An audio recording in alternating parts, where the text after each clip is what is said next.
के चुनाव में जो है नरेंद्र मोदी के एकदम वो धोबिया पछड़ान जो होता है उनको 2-3 पटकन दिया जाए, चूंकि इस देश से जो है देश बच सके। सारे संवैधानिक संस्था को निजीकरण उनकी बपौती संस्था नहीं है। एक गरीब गुरबा टैक्स देता है, देश के तमाम जो है किसान नौजवान देश को टैक्स देता है, उनकी बपौती संस्था नहीं है। जब कौन करेगा? हम करेंगे, हम करेंगे। जय भीम, जय भीम, राजद परिवार जिंदाबाद, जिंदाबाद, जिंदाबाद।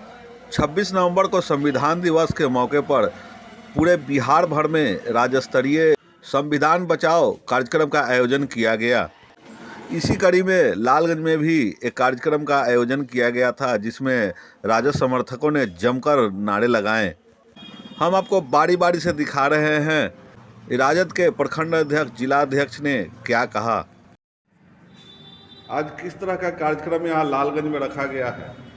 ये जो भारत के संविधान, बाबा साहब के दिया हुआ संविधान पर जो खतरा है, लोकतंत्र पर जो खतरा है, देश बचाने के लिए पूरे प्रदेश में जो कार्यक्रम हो रहा है कि जो 24 के चुनाव है, भारतीय जनता पार्टी इस देश को मनुस्मृति के से चलाना चाहता है, लेकिन ये देश बाबा साहब के दिया हुआ संविधान से देश चलेगा, बल्कि मनुस्मृति से ही देश नहीं चलेगा।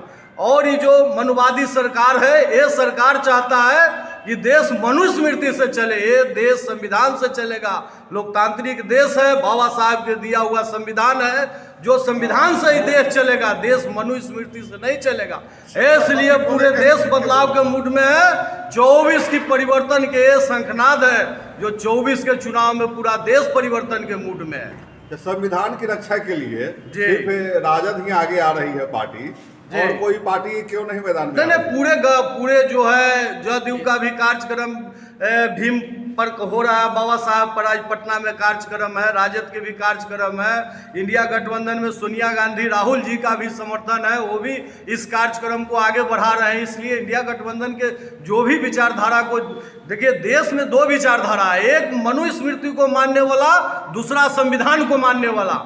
जो मनुस्मृति के मानने वाला है, देश को मनुस्मृति के द्वारा ही चलाना चाह रहा है। देश की जितने भी संवैधानिक संस्था है, निजीकरण हो रहा है। जो अंबेडकर द्वारा जो दिया हुआ संविधान में जो प्रावधान है गरीब के लिए, देश की जितने भी संवैधानिक संस्था है, उसको ये मनुवादी सरकार निजीकरण क्यों कर रहा है? डायरेक्ट आरक्षण समाप्त करके नहीं, चूंकि इसको निजीकरण कर रहा है कि आरक्षण समाप्त हो जाए। डायरेक्ट अगर आरक्षण समाप्त करता है, वो जान रहा है तो देश में करोड़ों लोग मारा जाएगा, रोड पर उतर जाएगा। इसलिए जो है इस सारे संवैधानिक संस्था को निजीकरण उनकी बपौती संस्था नहीं है। एक गरीब गुरबा टैक्स देता है, देश के तमाम जो है किसान नौजवान देश को टैक्स देता है, उनकी बपौती संस्था नहीं है। जब देश की संवैधानिक संस्था नहीं बचेगा तो इस देश में मुख्यमंत्री और प्रधानमंत्री क्यों रहेंगे? जाति जनगणना जी चल रहा था जी, क्यों जरूरी है? जाति जनगणना इसलिए जरूरी है कि जिसकी जितनी आबादी है उसके हिसाब से उसकी उतनी भागीदारी मिलना चाहिए।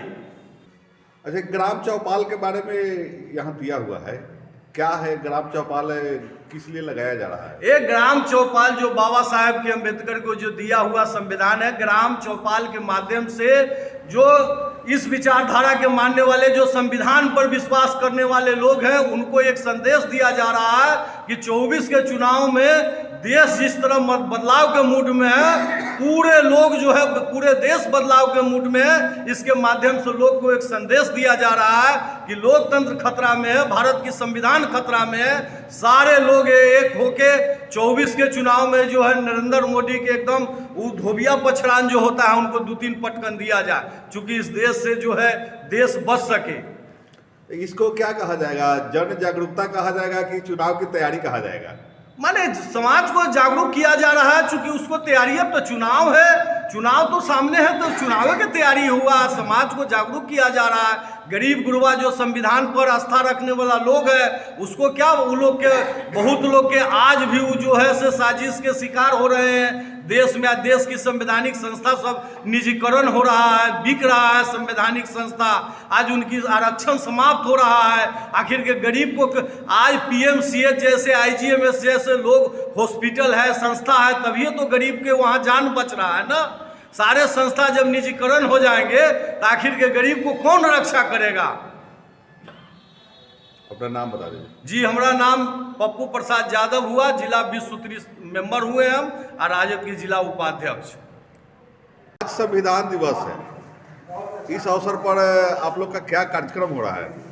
आज पूरे बिहार में संविधान दिवस 26 नवंबर को मनाया जा रहा है। आज लालगंज प्रखंड में हम लोग युवा राजद प्रखंड अध्यक्ष हैं हम रामराज राय, इसके तरफ से पूरा युवाओं को यहाँ एकत्रित कर करके मतलब पूरा संविधान को, जिस संविधान पर खतरा है उसको बचाने के लिए हम लोग पूरा युवा एकजुटता होकर के यह कार्यक्रम को चला रहे हैं। पूरे पार्टी कार्यालय से आदेश है 26 नवंबर को पूरे लालगंज प्रखंड पर ये युवा राजद का आयोजन किया जाए। संविधान बचाने के ओर से लोगों को जागरूकता किया जा रहा है कि संविधान का खतरा है, इसलिए पूरा युवाओं को जागरूकता करना है संविधान बचाने के लिए। अच्छा, ये किस तरह का कार्यक्रम चलाया जा रहा है? जिला स्तरीय है, राज्य स्तरीय है, राष्ट्रीय स्तर पर है? ये पूरे राज्य स्तरीय पर कार्यक्रम चल रहा है, पूरे बिहार स्तर पर कार्यक्रम चल रहा है। आज पूरे बिहार स्तर पर सभी प्रखंड मुख्यालय पर आज आयोजन किया गया है।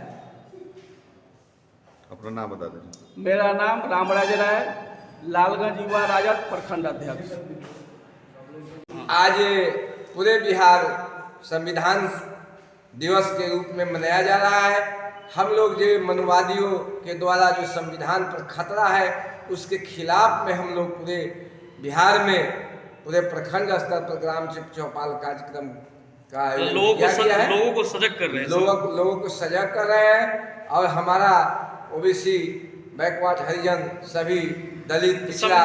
संविधान पर कैसे खतरा है, मतलब क्या खतरा है? इसलिए कि हम लोगों के संविधान में जो मौलिक अधिकार है आरक्षण को खत्म किया जा रहा है। इसलिए हम पूरे देश में विरोध करना चाह रहे हैं। नरेंद्र मोदी के सरकार के खिलाफ हम लोग जोरदार विरोध प्रदर्शन करने जा रहे हैं। इस पर नहीं मानेंगे।